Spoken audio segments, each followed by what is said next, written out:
Hey guys, imagine standing in the middle of a muddy field, festooned with animal skulls, while the pungent aroma of sweaty leather, fermented honey wine, and, well, ancient human perspiration assaults every nostril. It's the most romantic day of your life, right? Now, before you get comfortable, please hit like and subscribe, but only if you truly enjoy what I do. Drop a comment telling me where you're tuning in from and what time it is for you. It's always fascinating to see who's joining us from around the world. Now dim the lights, maybe turn on a fan for that soft background hum, and let's dive together into today's journey. Let's start with the obvious. There was no floral aisle, no spritz of Chanel No. 5, no gentle waft of jasmine and peony. Viking weddings stank, and that matters far more than you'd imagine. The scentscape of a Norse nuptial ceremony reveals secrets about status, gender roles, hygiene myths, and the very fabric of communal life. Think of smell as the invisible narrator, whispering in your ear, this is where you are, this is who these people are, and this is what they expect of you. First, the bride and groom. Far from the polished porcelain dolls of Instagram weddings, they arrive slick with weeks, sometimes even months, of sweat, salt, and the rancid residue of fermented fats. Baths were rare luxuries, and water was seen as potentially dangerous. Fresh streams carried disease, rainwater pooled into stagnant swamps, and the brackish sea was vulgar. To scrub oneself clean invited the wrath of ancestral spirits who inhabited every tree stump and rock. Instead, people used rough cloths to wipe away the worst of the grime, often wiping it back into their woolen tunics. So your wedding dress? Picture scratchy woven wool coated in a fine film of human oils and road dust. The groom's beard was likely dotted with leftover stew particles, and the bride's plaits held the faint echo of the last ear of barley she shelled with her teeth. Next, the mead hall, or rather the makeshift tent or longhouse, where the ceremony took place. Picture enormous wooden benches and tables carved with serpentine dragons. No tablecloths, no napkins, just coarse planks. On those planks, roasted whole boars, platters of smoked fish, piles of pickled cabbage, lumps of cheese left out for hours in the midsummer warmth. Every plate exhaled a self-assured musk of grease and salt. As guests tore into meat with their bare hands, juices dripped, mingling with droplets of spilled ale that pooled and soured in the heat. Imagine stepping barefoot on that floor. Did I mention dirt? Viking feast kicked up dust motes that swirled like embers in torchlight, clinging to sweaty skin and sticky fingers. Then came the animals. Before animal husbandry, Vikings practiced husband slaughter.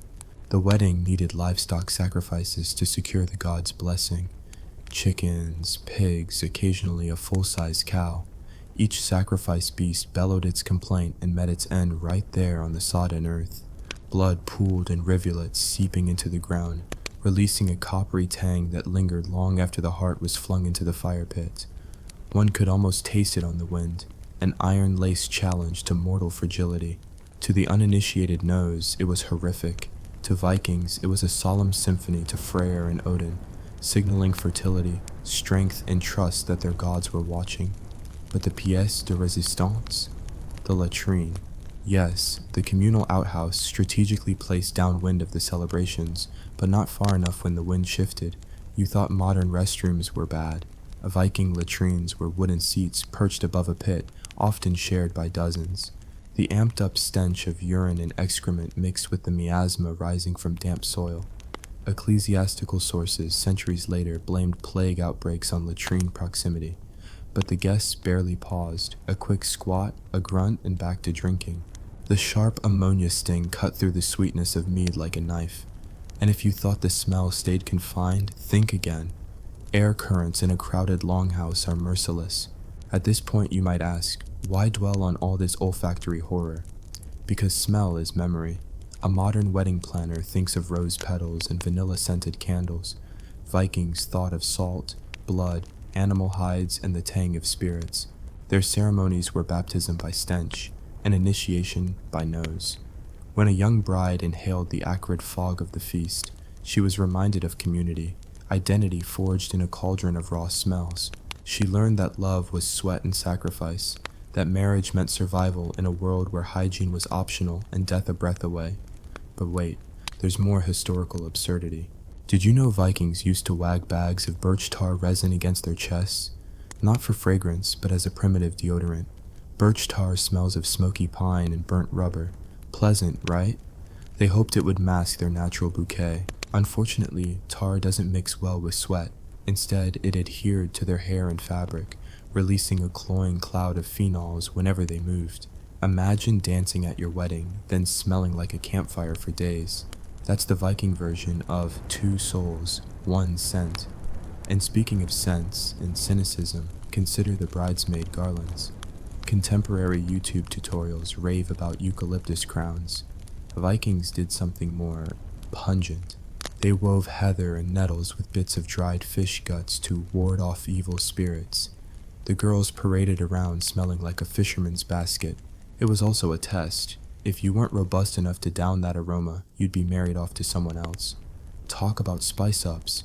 Nothing builds retention like a good who can last longer challenge, right? Now, let's address the groom's prerogative. Viking swords were carved with runes, often scented with juniper oil to ward off rust. That oil evaporated quickly, but the initial whiff was fresh, resinous, like walking through an evergreen forest after rain.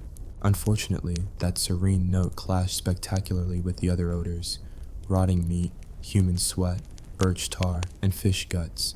The effect was a scent cocktail only a berserker could love. And yet, to them, it was the olfactory embodiment of manliness. Fierce, natural, unfiltered, but enough about perfumes. Let's talk about the aftermath. The wedding night. Medieval historians suggest that newlyweds retreated to a curtained alcove piled with furs. Furs are warm, a blessing in the chill of a Scandinavian night. But the deep, dank odor of animal pelts radiated heat into a humid hug. Add the residual sweat and mead fumes from the ceremony above, and you get a sauna of despair. Imagine trying to consummate your marriage while breathing through layers of damp wool and fur. No candles allowed. Fire risk, remember? So the alcove was dim, claustrophobic, and redolent of livestock. By sunrise, the air was thick with the combined fragrances of human function. Morning breath accented by fermented barley, hide glue from tents, and the fruity esters of leftover mead. Guests stumbling home would wander through a haze of this hodgepodge aroma, carrying it on their clothes for days.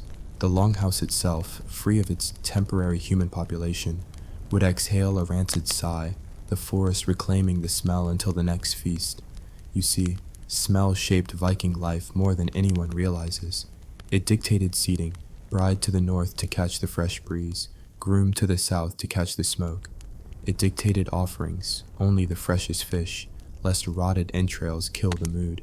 And it dictated behavior: no running with torches to prevent agitated smells from turning into literal conflagrations. Their gods demanded respect, and scent was their language. So next time you attend a glittering wedding, spare a thought for those Norse ancestors who celebrated amidst a symphony of stench. They taught us that marriage is raw, unfiltered, and sometimes downright rank. They remind us that survival meant embracing smell in all its sweaty, bloody barnyard glory. And somewhere, buried in every nose, is a whisper of that nightmare, a reminder that even in our sanitized age, history's pungent truths linger, waiting to be sniffed out. And that, my friends, is why what Viking weddings smelled like matters more than you ever imagined. As the torchlight flickered against rough-hewn walls, you'd think the stench would mellow into some agreeable, earthy bouquet. Think again. By mid-ceremony, the longhouse air vibrated with a cacophony of odors so potent they deserve their own runic inscriptions. Let's talk about the guests. Because Vikings didn't just invite people, they invited their entire olfactory histories. Take Aunt Gunhild, for example, who traveled 3 days by horseback, arriving so coated in horse sweat and manure that she practically left hoofprints on the floorboards. She insisted on wearing her finest woolen kirtle, an impressive garment 2 seasons old, dyed a muted brown that once may have been red.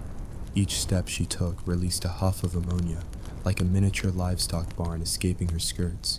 She parked herself next to her brother, the groom's uncle, whose own beard was streaked with yesterday's pickled herring. Their combined cloud of rank ammonia and fish oil formed a gaseous barricade, an olfactory moat no amount of mead smoke could breach. Across the table sat Bjorn the blacksmith, whose hands were a tapestry of soot, sweat, and the faint afterburn of molten iron. He tried to mask his signature grease scent by rubbing his palms with crushed juniper berries, nature's pine-scented body powder. Unfortunately, the berries hadn't fully dried, so his palms wept a sticky resin that bonded with the sweat on his brow. The result? As he lifted a tankard of mead, his hand produced a convincing impression of a bonfire funeral pyre.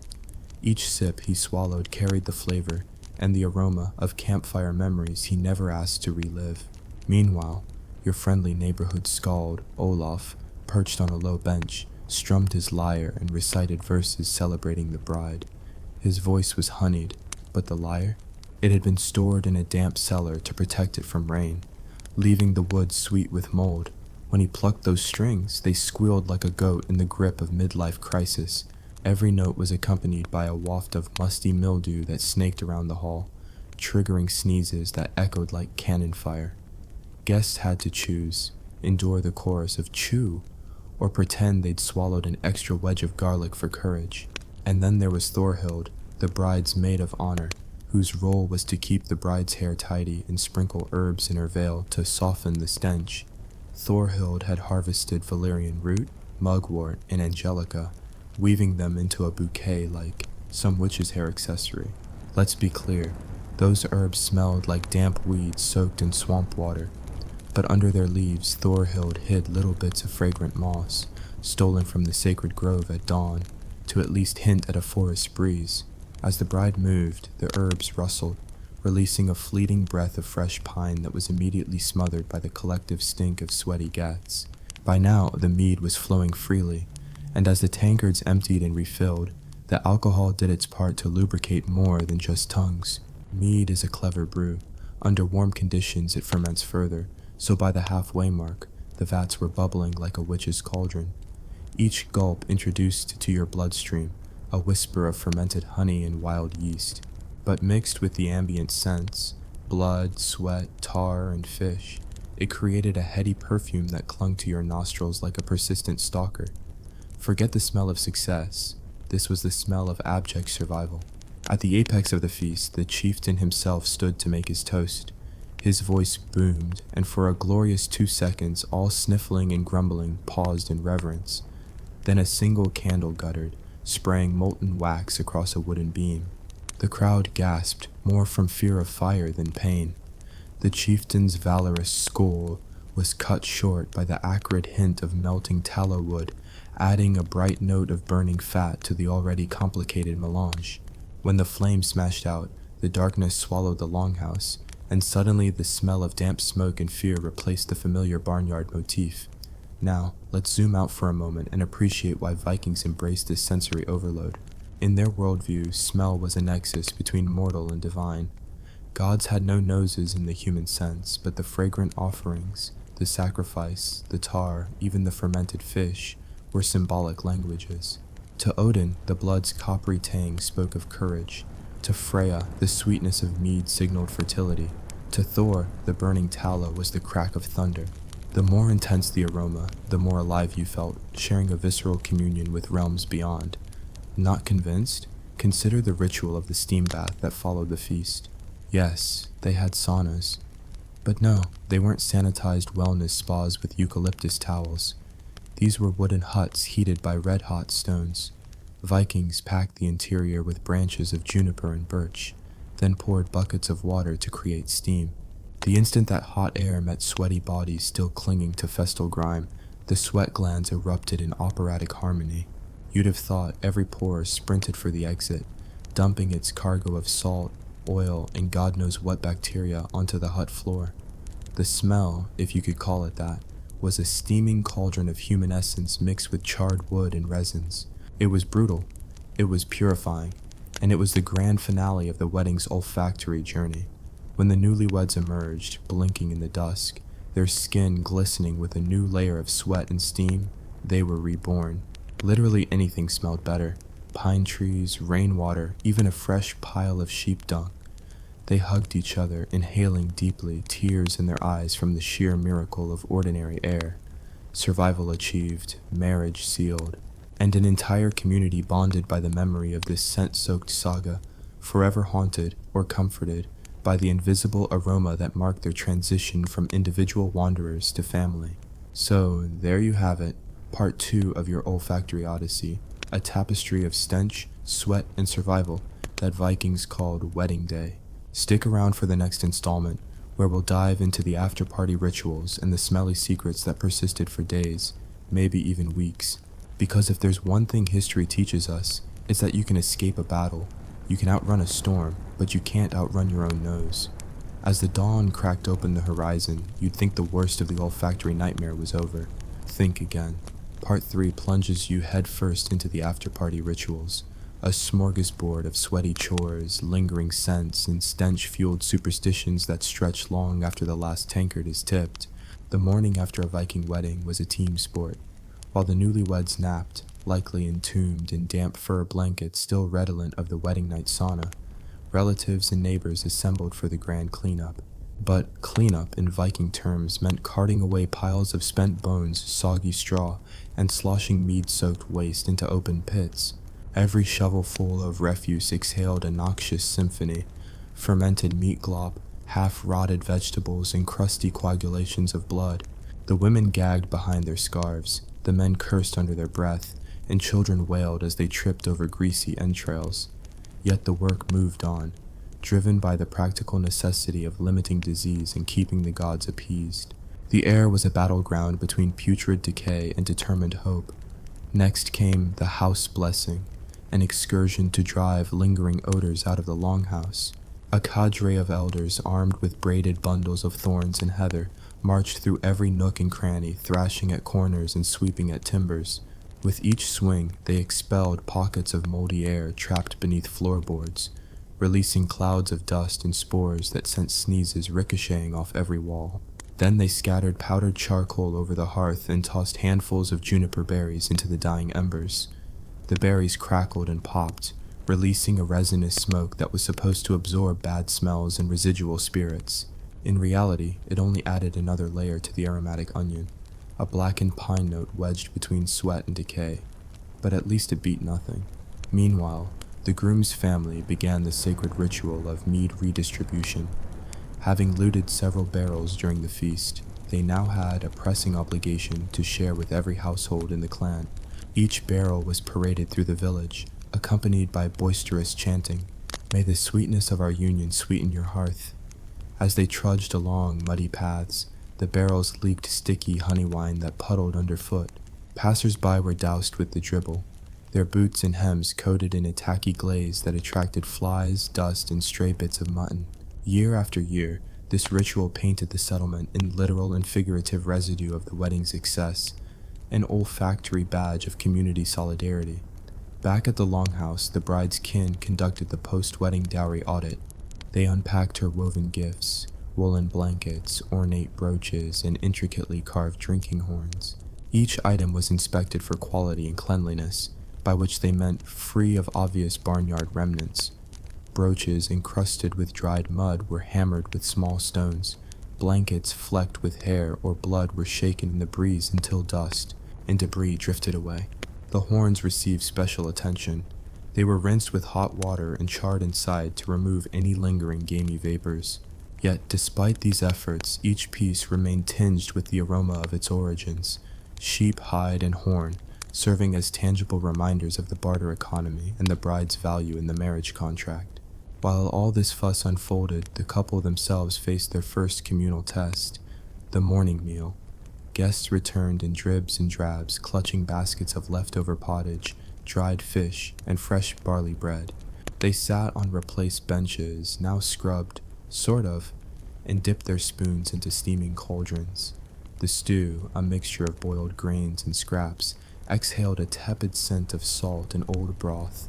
To any modern foodie, it would taste like disappointment, but to a hungry warrior, it was manna. Conversation flowed, battle stories, gossip about the bride's rumored temper, and speculation on whose barn might burn next winter. All the while, the underlying aroma of yesterday's feast hung in the rafters, refusing to be forgotten.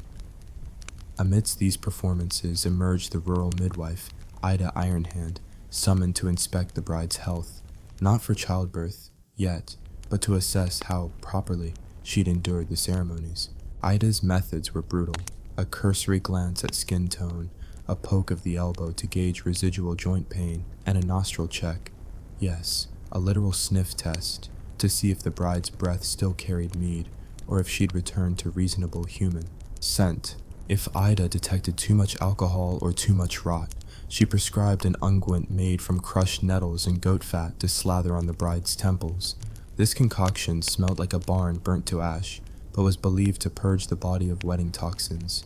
The bride emerged from this ritual smelling like a scorched farmyard, an olfactory symbol of endurance.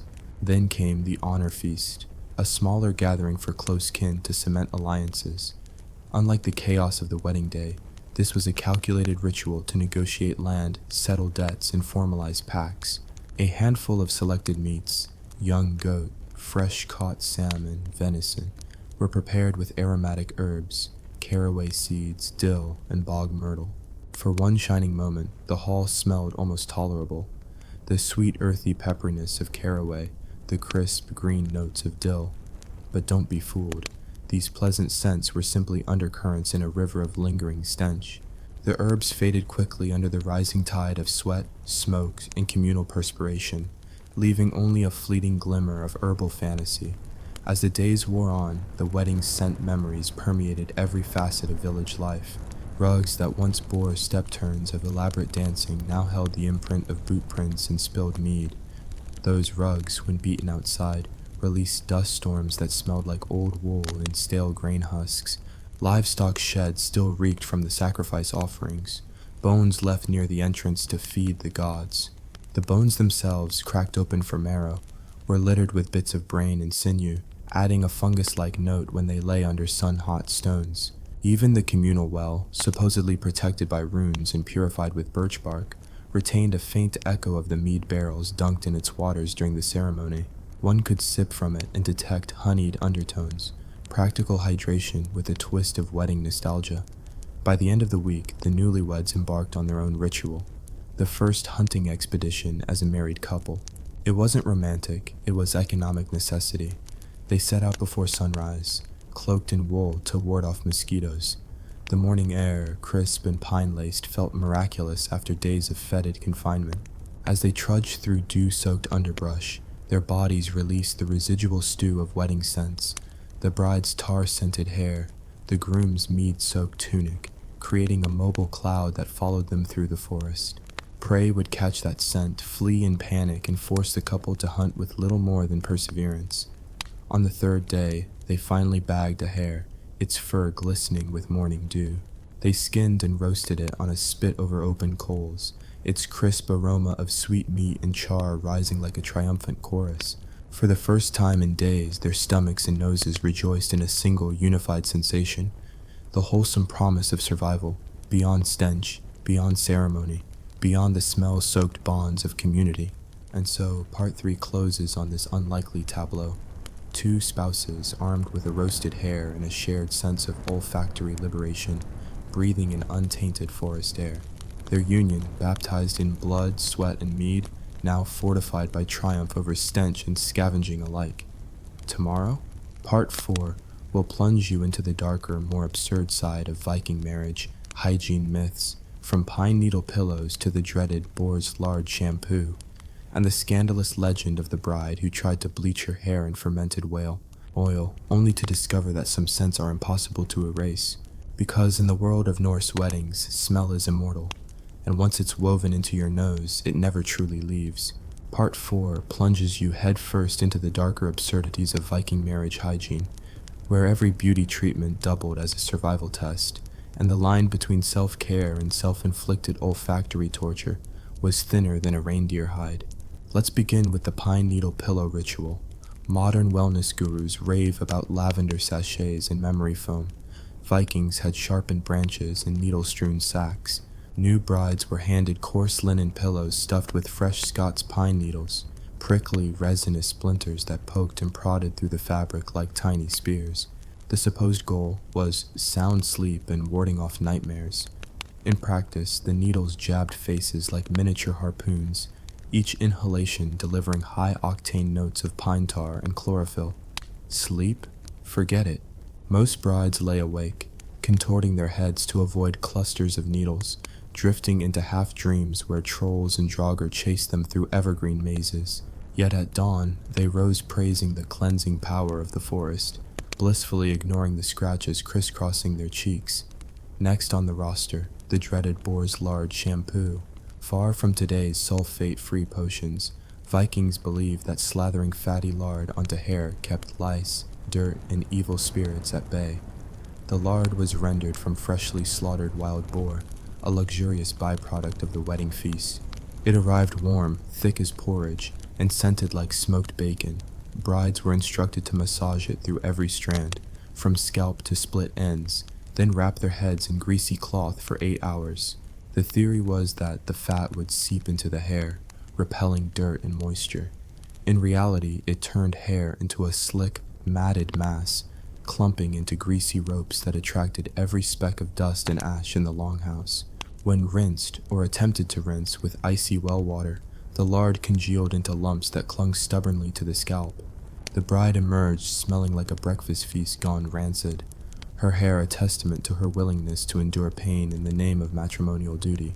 But even worse was the scandalous legend of Sigrun Bleachlock Haldor's daughter, whose attempts to lighten her hair plunged the bridal camp into chaos.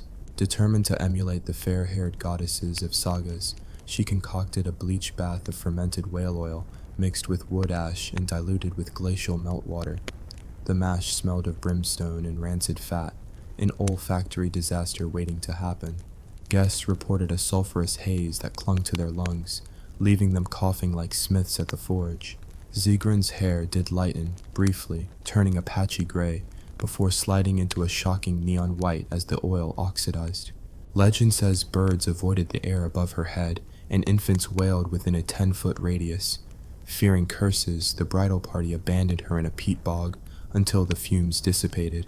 She crawled back 2 days later, her hair limp and straw-like, the once glorious bleached locks now an embarrassing reminder that Viking beauty experimentation carried serious biological risks.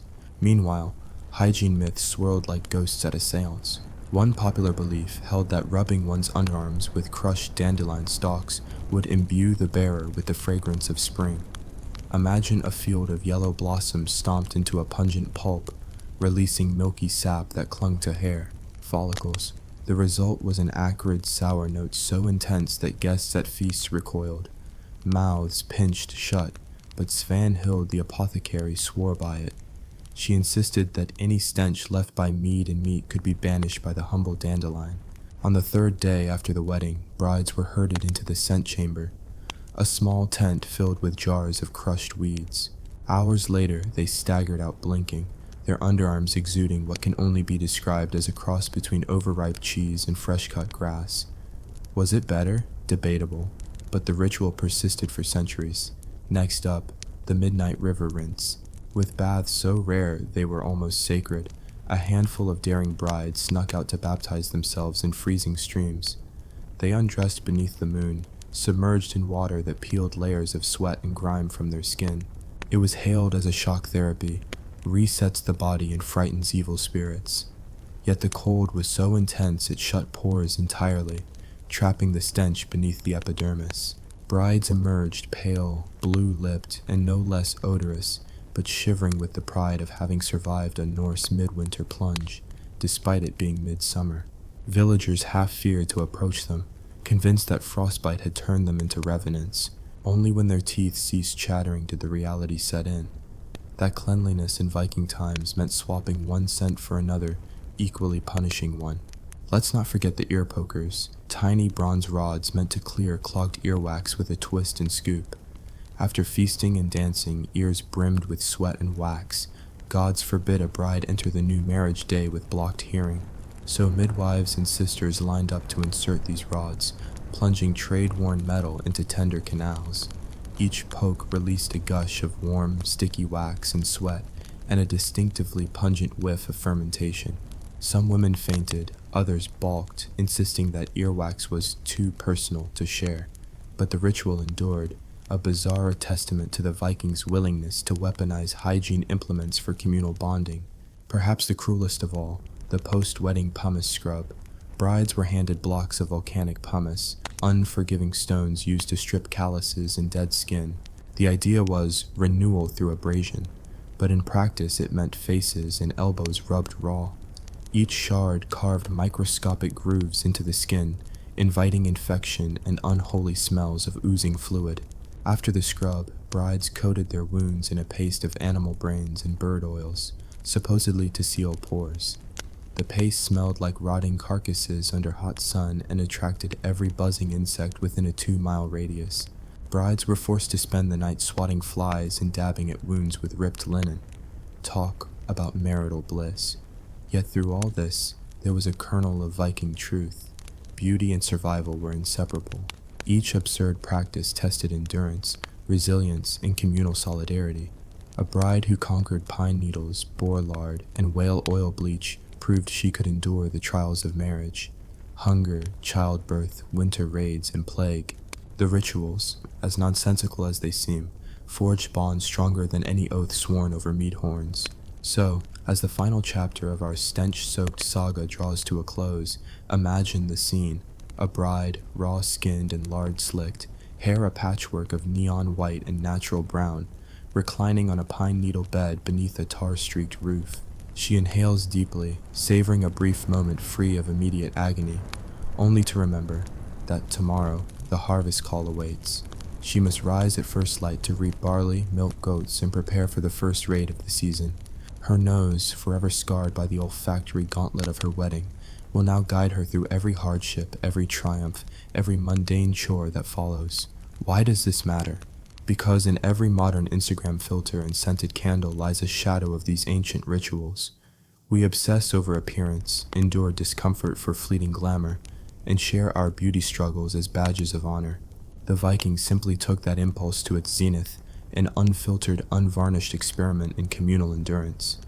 And while we may recoil at the absurdity of boar lard and whale oil bleach, we're not so different. We too seek rituals to mark life's milestones. We too cling to the idea that beauty equals worth, and we too will someday look back on our spa days and Botox appointments with bemused horror. So there you have it, the final descent into Viking wedding hygiene hell. Keep breathing, because no matter how sanitized your world becomes, the ghosts of pine needles and rancid lard lurk in the corners of history, waiting for the next curious nose to breathe them back to life. Imagine standing at the altar, heart pounding, as your father-in-law brandishes a ceremonial axe, only to remind you that in 2 hours, you'll wrestle a wild boar and then serve as target practice for archers. Sounds like a dream wedding, right? Before you can say I do, let's dive into why being the groom in ancient Scandinavia was equal parts honor and impending disaster. Part 1. Congratulations, you've been chosen to marry Freydis, the fiercest shield maiden in the valley, whose hobbies include pillaging neighboring farms and decorating yurts with enemy skulls. As groom, your first task, endure the blood oath ceremony. Your hands are clasped around a freshly flensed boar's trotter, its sinewy flesh still twitching. You swear fealty to your new clan, promising to defend them against trolls, frost giants, and the persistent urge to raid midwinter settlements. If you flinch, they'll brand you hen-pecked weakling and feed you to the hogs. The boar's trotters are remarkably sticky, and by the time you finish, your fingers are slick with gore. Fun, right? Next up, the groom's gauntlet. You'll dash barefoot across stones heated red hot by the hearth fire, guided only by torches and bardic chants proclaiming your bravery. Slip even once, and you'll be known forevermore as Bjorn the Burnt. Expect to scream, hobble, and possibly fry your toenails into ash. Clan members cheer. The bride's aunt offers you a goblet of mead that tastes suspiciously like salted ox sweat. You swallow it anyway, because that's marriage. Once you've survived fire, because what's a wedding without conflagration? It's time for the axe dance. You must vault over swinging axes on poles, proving your agility and zeal for danger. The poles are coated in birch tar resin to keep moisture at bay, which means they're slicker than the frigid fjord at dawn. Misstep and axe blades crack your pottery drinking horns, or your skull. The clan's drunk elder shouts encouragement between hiccups. Show her you're worth the dowry. Meanwhile, your lederhosen equivalent breeches are already soaked in sweat, and you wonder if your ancestors really had it this rough. After you've danced like an epileptic reindeer, the feast begins. Because vindication through starvation is Viking logic. You sit enthroned on a pile of animal skins as platters of rotten fish, bruised turnips, and pickled whale blubber are thrust before you. Your lips twitch, you muster a grin. When you bite into the blubber, your teeth crunch through rancid fat that tastes like a sunken shipwreck. Guests howl in approval. You swallow hard, grip your sword hilt, and proclaim, "By Thor's hammer, this is delicious." They hoot, you choke, and your future father-in-law slaps you on the back, compressing what's left of your lunch into your windpipe. Now comes the bride theft reenactment, a stage show trial to prove you can lead a raid and capture Marin the Maiden from the rival clan. You must sprint across cold marshes, scale a stockade ladder coated in slippery moss, and plant your flag atop their granary. In reality, it's a choreographed performance. Hidden trampolines, a tethered catapult, and a very disgruntled neighbor who forgot it was rehearsal. But you don't know that. You sprint, you slip, you land on your backside in a puddle of cow slurry. The audience roars. The bride giggles. After all, she's the one who rigged the catapult to spray you with sloshy water. Bleeding, muddy, and humiliated, you stagger back to the longhouse. The master of ceremonies hands you a tankard of sour mead, garnished with a sprig of rotten juniper. You lift it honorably and say, "To my bride, may our lives be as unpredictable as tonight's festivities." Then you almost pass out. Finally, when the war games, fire runs, and slippery probate are done, you think maybe, just maybe, you'll catch a moment's rest. Think again. The night watch ritual demands you stay awake guarding the wedding tent against midnight wolf attacks. You clutch your spear, shivering under a blanket of bear fur, as the wind howls and the tent flaps like a drowning whale. Every snap of a twig sets your blood racing. Sleep is optional, survival is mandatory. Somewhere out there, wolves are probably debating which one smells more like human, the groom or the boar's carcass next to him. As the hours crawl by, you wonder if love is worth this brutality. But dawn will bring the blessing of the flames, where the bride's mother brandishes a torch to ritually burn away your past misdeeds, symbolic cleansing, except sometimes the torch sparks a blaze. And if the longhouse catches fire, you'll earn a secondary reputation, Ragnar the Flamebearer. By sunrise, you're battered, blistered, and wondering if modern weddings, cold chicken buffet, overpriced cake, aren't that bad after all. But in ancient Scandinavia, this is how a man proves he's fit to be a husband, by surviving an odyssey of pain, humiliation, and imminent death. And if you do survive, the entire clan will forever chant your name, usually accompanied by gaudy limericks about the night Ragnar kissed the boar's butt. Stay tuned for part 2, where we'll explore the honeymoon rituals that involve ice baths, bear wrestling lessons, and the bride's custom of gifting you a live raven, tamed to peck at your sleeping face whenever you snore. Because if there's one thing Vikings appreciated more than romance, it was relentless, absurd endurance tests. After you barely survive the infernal night watch, dawn drags you back to the world of brutal post-wedding obligations. Part 2 begins with the groom's dreaded dawn duties, an unholy combination of manual labor, ritualized hazing, and status policing that'll make you pine for guestless envy at a modern buffet wedding. First light finds you hauling sacks of barley from the communal granary. Your bride's brothers flank you, each carrying a burlap bag twice your weight. They race you to the threshing floor. Whoever reaches it first earns the right to carve the morning's breakfast boar. You stagger, lungs screaming, as they sprint ahead, then circle back to trip you into the mud.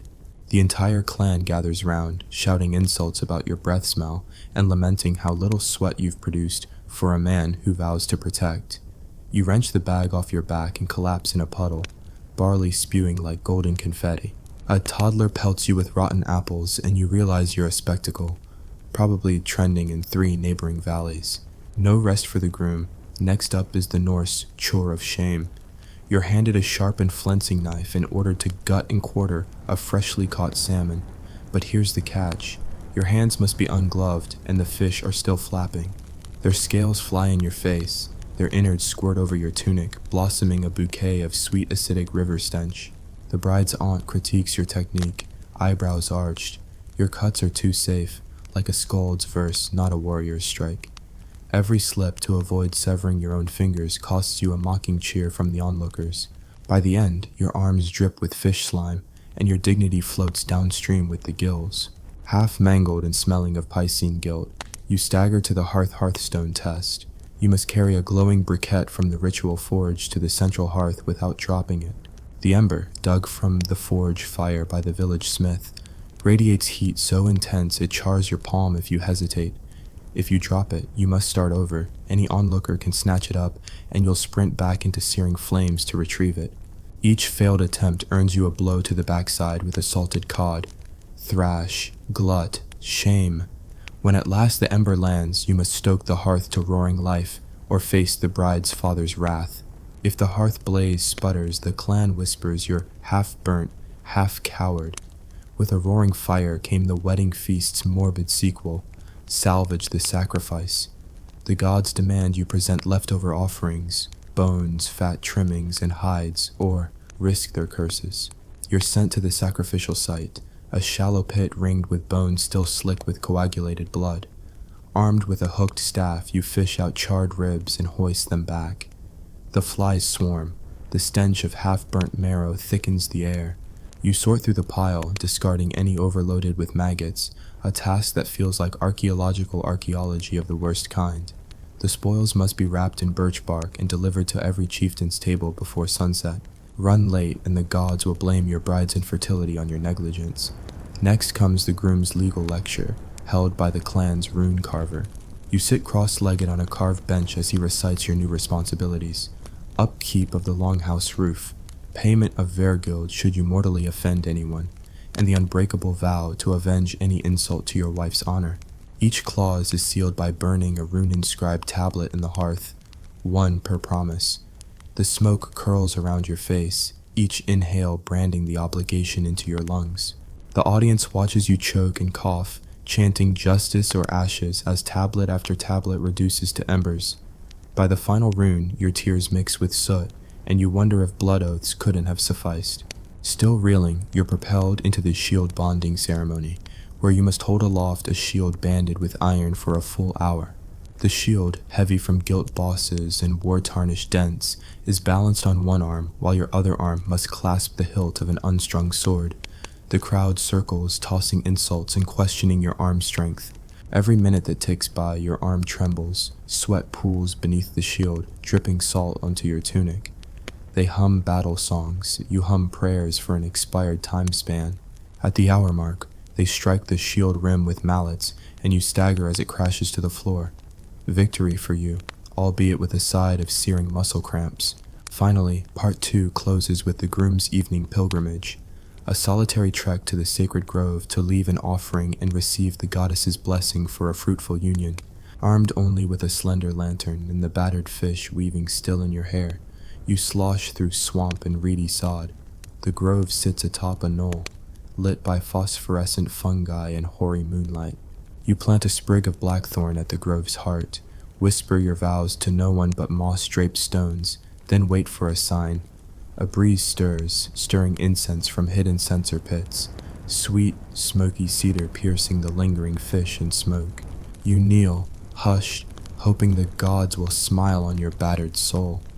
They remain silent, perhaps amused. You rise, resolve hardening like ripened tar, and trudge home to face part 3's ordeal, the groom's binding feast, deadly gambits of mead-fueled intrigue, and the final trial by ice water baptism. Prepare for more humiliation, more absurdity, and more reasons you'll wish you'd eloped with an iceberg instead. Following your solemn evening pilgrimage, the dawn breaks on a third day of ordeals, each engineered to test your mettle, your wit, and your ability to endure public shame. By now, your limbs ache, your stomach churns, and you're starting to wonder if this is a wedding at all, or some elaborate execution masquerading as domestic bliss.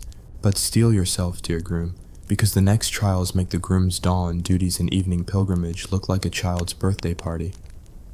First, the binding feast. Before you can claim any peace, you're summoned to the binding feast, a clandestine gathering held in the dim corridors beneath the longhouse. Only the closest can attend, seated on low stools around a single trough of smoldering embers. In the center rests a massive hollowed stag's skull, its antlers entwined with ribbon strips of cloth bearing your name in rune-carved knots. You must don this antlered helm and sip from the skull's eye socket, your mead flavored with crushed nettle, pounded onion, and a secret vengeance powder said to heighten aggression. Each gulp brings a surge of heat that ricochets off your ribs like a smith's hammer. Then the eldest uncle claps you on the back so hard you stagger, the skull rattles, and you spill half the brew down your tunic. Next, you're handed a leather-bound codex of oaths, each page slick with honey to preserve the runes. As you lick your thumb to turn the page, you're expected to recite aloud, "I pledge my axe to the defense of our kin. I pledge my hearth to the warmth of our seed. I pledge my blood to avenge slights against my wife." Fail a single clause, mispronounce a rune, hesitate mid-syllable, and the codex is snatched away, the honeyed rune smudged into indecipherable blotches. The kin burst into scornful laughter, and you must restart, now under pressure and with less time before the next curse tablet is cast. As each oath is sealed with dripping beeswax, you feel the collective gaze of ancestors and gods alike drilling through your skull. It's a binding contract inked in sweat and honey, a legal chain you can never break. When the last oath is completed, you look up to find all witnesses have retreated into shadow, leaving you alone with the skull helm and an echoing silence. You stagger out, the skull clattering against your head, and everyone cheers as if you've just slain a dragon. Dusra, the Mead Trials. No Viking groom is fully recognized until he conquers the dreaded Mead Trials, an endurance gauntlet disguised as revelry. 3 barrels of increasingly potent mead are rolled out, each labeled with a rune symbolizing strength, uruz, cunning, ansos, and resilience, taiwas. The trial proceeds in 3 phases. Phase 1, the horn sprint. You must down an entire horn of the strength mead without lowering it from shoulder height. The mead is thick as syrup, so each swallow drags long and slow. As you gulp, the alcohol stings your throat like embers, and your vision blurs. You stagger across the hall, horn aloft, weaving through a gauntlet of jeering children who pelt you with stale barley cakes. Finish the horn, and you earn a mild nod from the bride's father.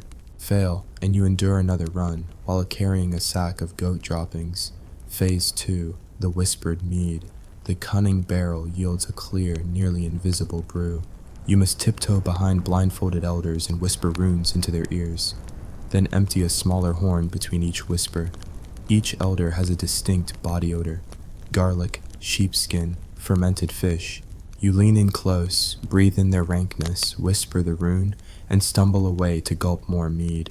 Triple the number of elders and mead sips, and by the end your head spins with drunken vertigo and nasal trauma. Get any rune wrong, and the elder whacks you with a dried codfish, each smack a stinging reminder of your intellectual shortcomings. Phase 3, the boar's tail. The final and most perilous stage involves the resilience barrel. It's delivered inside a hollowed boar's skull, heated until the mead inside steams. You must drink as the steam fogs your eyes, then narrate an improvised saga of your heroic deeds, complete with onomatopoeic battle cries, skirah, extravagant boasts, and at least 2 death-defying stunts. Succeed in riveting your audience for a full minute without slurring, and you're hailed as a master storyteller and granted a ceremonial wassail bowl. Fail, and you're asked to repeat the tale, this time while juggling 3 flaming torches. By the end of the mead trials, your tongue is swollen, your thoughts fragmented, and your pride battered, but you stand victorious, or at least upright. Moondram, the curse removal ritual. Having emerged somewhat intact, you now face the curse removal ritual, a purification ceremony that's equal parts superstition and spectacle.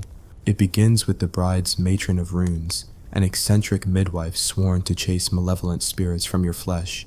She ushers you into a side chamber, where benches are draped in animal skins still slick with blood. The walls are festooned with garlic clusters, wolf teeth, and deer vertebrae strung as sacred talismans. You sit on a bench while the matron circles you, chanting in a low, droning cadence, "Flee, foul wraiths from mortal breath. Depart this man of living blood." Meanwhile, she sprinkles a powder of burnt vinegar, raisins, and brimstone into a blackened cauldron. The brew hisses, cracks, and billows acrid smoke. You have to inhale 3 times in succession. Each inhalation a stab of burning resin and rotten fruit. Any cough or wheeze is met with a sharp rap on the back and another spoonful of the hissing concoction. Then comes the flesh drawing. She lobs feathers soaked in consecrated whale oil over your arms and neck. As they glide across your skin, bristles catch on hairs and abrade the flesh, leaving red trails. You must not flinch, for each wince will be interpreted as harboring a shadow devil. Once the feathers have written their verdict, she slices tiny notches in a sprig of yew and presses it to each scar, sealing the wound with a dab of rancid bear fat. The scars sting for hours, and you perfume yourself with sweet birch sap to hide the smell of bear lard, but it mingles horribly with your mead sweat and fish-scrubbing slime. When the ritual concludes, the matron declares you skin-freed of curse, spirit-bound to light. You stagger back to the hall, joints aching, hair stinging, and lungs coated in brimstone. Yet the clan greets you with a hearty, "Hail, cleansed groom," and another horn of mead, Nangavda. The domestic trials, victorious, but fragile. You now endure a series of domestic trials designed to prove you can maintain a household, and ideally rescue yourself from early death by preventable mishaps. The Hearthmaster's Test. Your first trial is to rebuild the longhouse hearth from scattered embers, stones, and charred wood. It sounds simple, until you realize the embers are buried beneath a foot of ash, and the stones are half-baked and prone to shattering. You sort through burning fragments, stacking them just so, and collect damp kindling that struggles to ignite. The chieftain times you, finish in under 10 minutes, and you earn the right to keep your mead mug. Exceed 15 minutes, and you must personally repair his fishing net with your bare fingers, while soaking wet. The goat milking marathon.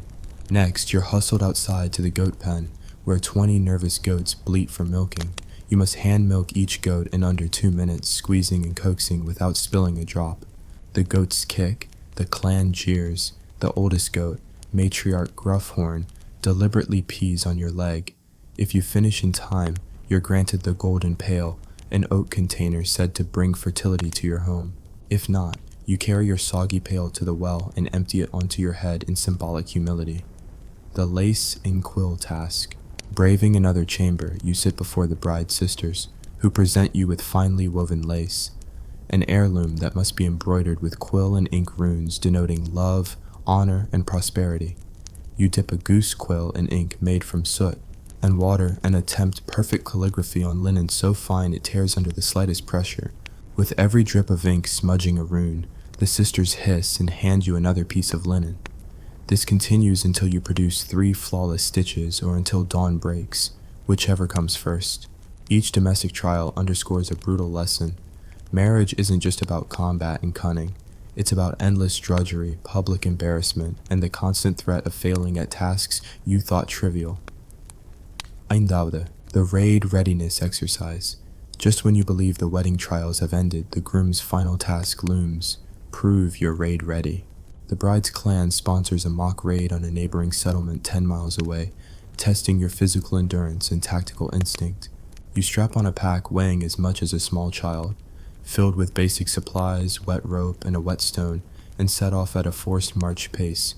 Your company includes the bride's brothers, who sprint ahead, a band of teenage shield bearers, who trip over their own shields, and a grizzled tracker who scolds you for breathing too loudly. Midway, you ford a frigid river waist deep. Your pack soaks through, adding extra weight. Then you scramble up a muddy slope, only to slide back half a dozen times, each slip met with chance. Fall like the weak, rise like the strong. When you finally storm the mock stockade, ramming a battered door with a timber beam, you have to break in, locate the hidden shield boss, and plant it atop their meeting hall. The timbers crack, the beam wobbles, and just as you thrust it forward, it snaps in two, sending you sprawling into a pile of straw, triumphant yet defeated. The enemies, volunteer kin in painted faces, cheer anyway, because the point was to demonstrate will, not perfection. At twilight, you return to your own longhouse, battered, bruised, and soaked through. The bride awaits, arms crossed, surveying your ragged form. You kneel, present her the snapped shield boss piece like a trophy, and vow to defend her until the last winter wolf falls. She nods, perhaps convinced by your determination, or perhaps merely amused by your disheveled state. Conclusion of Part 3.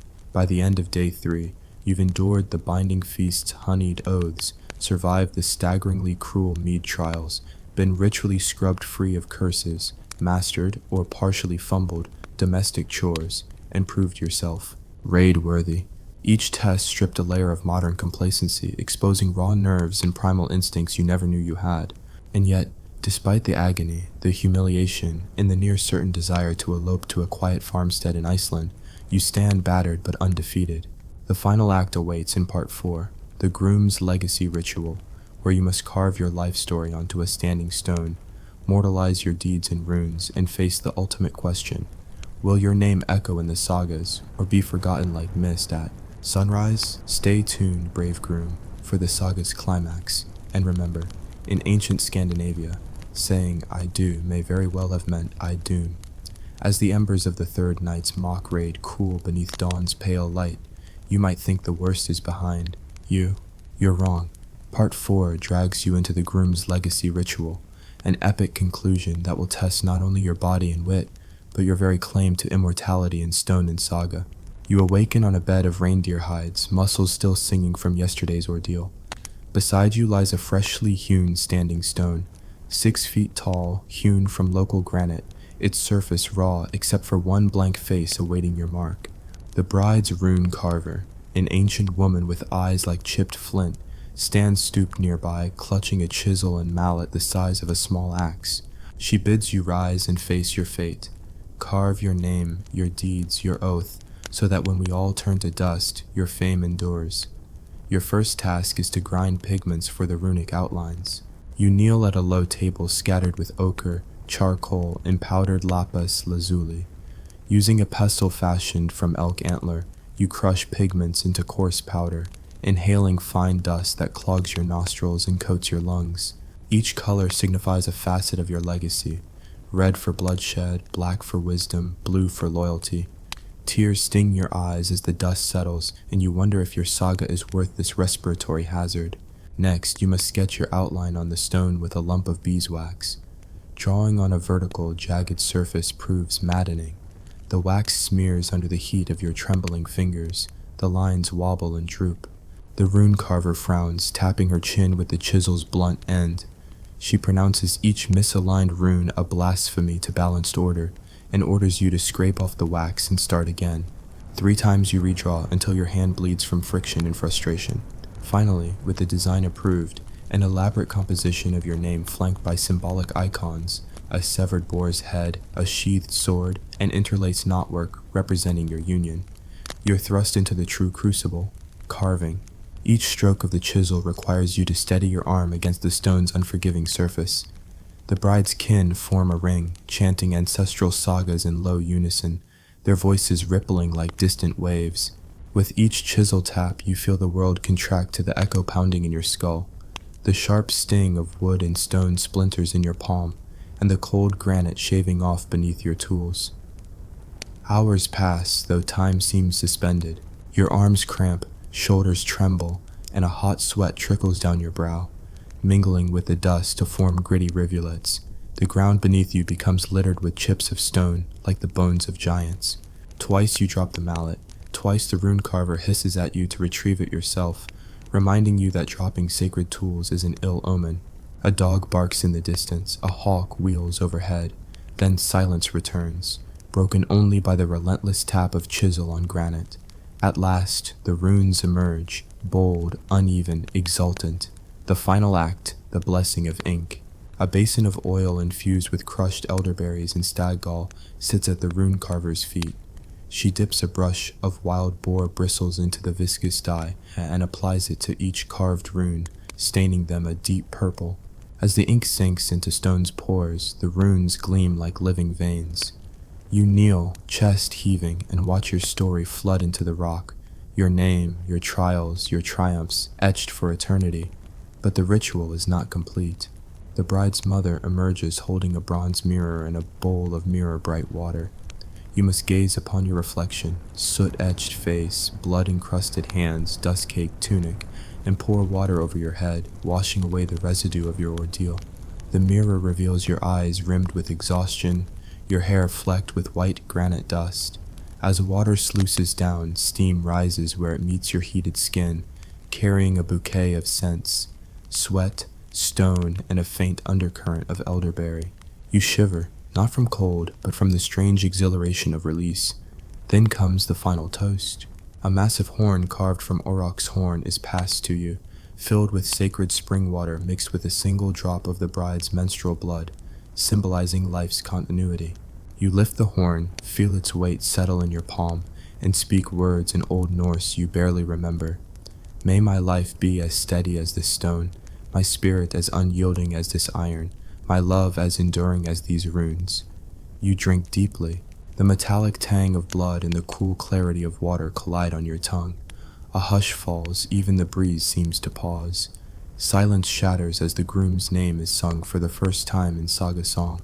The skald steps forward, lute in one hand, dagger in the other. He intones your deeds, the blood oath, the fire run, the gauntlet of axes, the binding feast, the mead trials, the curse removal, the domestic tasks, the raid readiness, and now, the legacy ritual. His voice swells, weaving your narrative into an epic tapestry that threads past and future, mortal struggle and divine favor. As he reaches the crescendo, the Wathered clan raises their weapons, axes, spears, shields, all glinting in dawn's light. They salute you not merely as a groom, but as a saga-worthy hero. Exhausted limbs trembling, you stagger back to your bride. She stands before the standing stone, her expression inscrutable, a single braid trailing down her shoulder. She places her hand over your heart, feeling its rapid beat, and smiles, just a flicker, but enough. No words are needed, the stone bears witness, the runes decree your fate, and the clan has blessed you. As the glow of sunrise bathes the granite, you realize the true price of this legacy. Your name may live forever in tale, but your body, spirit, and personal dignity have been hammered, carved and inked until barely any of you remains unshaped by trial. You're bound now to wife, clan, gods, and story. And so the groom's saga concludes. In modern times, you might worry about cake tiers, seating charts, or hashtag precision. In ancient Scandinavia, you bled for every rune, sweated for every mote of pigment, and risked every bone to etch your life into unyielding stone. You can regret being the groom all you want, but your regrets will ring in the runes for eternity.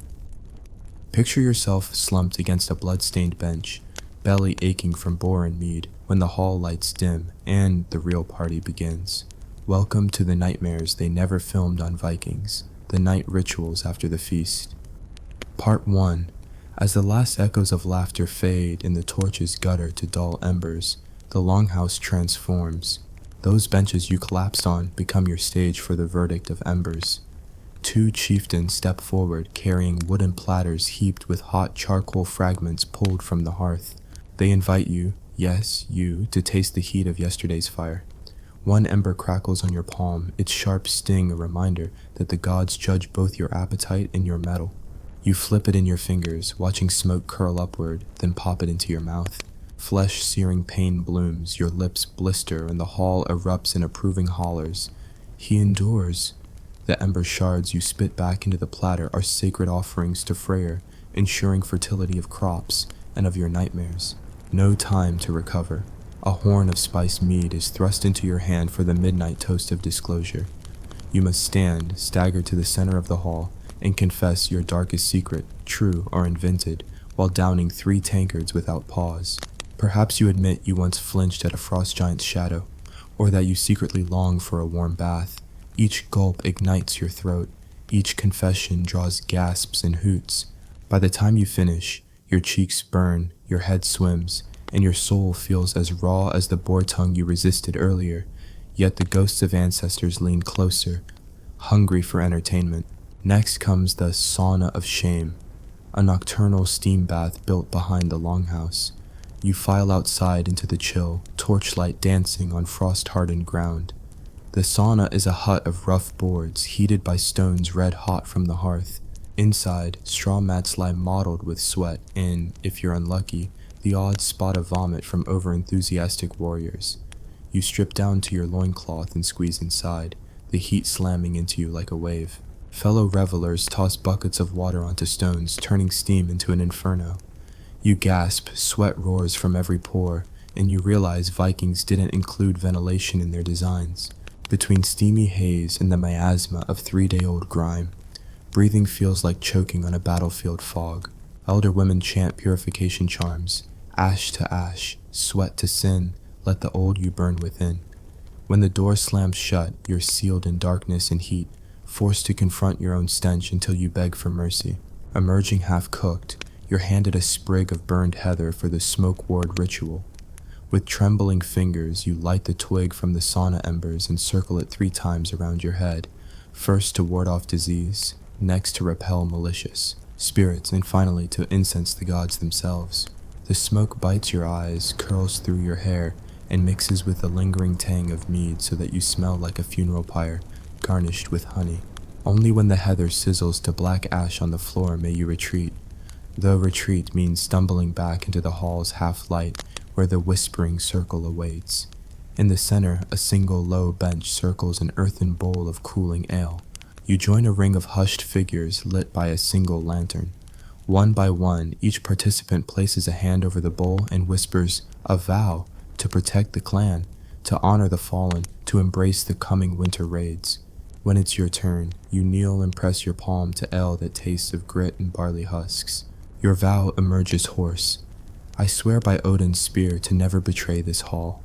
Only once your voice falters in the dank hush do you rise, mind racing with the weight of promises that bind you tighter than iron fetters. But the night's crescendo is the midnight divination of bones. A skald drags forth a wooden chest lined with reindeer antlers stripped from last season's hunts. He shakes it, and the clatter of bones echoes like distant thunder.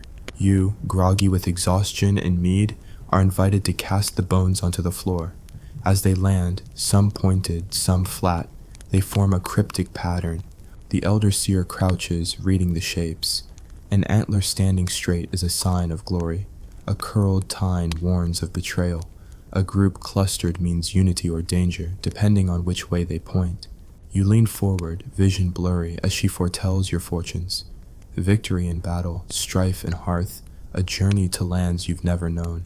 Her words cling to you like damp furs. Before hope and dread can settle, the final belt test arrives. A battered leather belt, once adorned with silver studs, encircles your waist. It's passed from guest to guest. Each ties and unties it, tightening just enough to leave marks. The final knot rests over your heart, symbolic imprisonment to the clan's will. You must bear its pressure until dawn, a tangible reminder that until the sun rises, you belong not to yourself, but to the feast, the gods, and your fellow revelers. Then, as the first pale glimmer of morning filters through smoke-darkened windows, the torches gutter out. The longhouse falls silent. You slump against the belt's embrace, senses dulled by heat, drink, and ritual intensity. Limbs shake, eyelids droop, but you dare not sleep, for the belt's grip, the echoes of vows, and the promise of bone omens hold you fast in the long night. Thus concludes part 1 of the night rituals that followed. Viking feasts, a whirlwind descent into fire, steam, confession, and prophecy. If you thought the feast was wild, wait until you see what the shadows hold. Part 2 will reveal the ghostly pageants, the sacrificial awakenings, and the dawn-blurring chants that only the bravest dare endure. Stay tuned if your courage and your liver can survive. As the first pale light fades from the sky, the longhouse stirs once more, the feast's aftermath giving way to darker pageants that tease at madness and marvel. Part 2 plunges you deeper into the witching hours. Ghostly reenactments, bone-rattling ceremonies, and spine-tingling tests that will have you begging for dawn's reprieve. The Wraith Parade begins in the longhouse aisle. Torches snap back to life, casting dancing shadows across soot-blackened beams.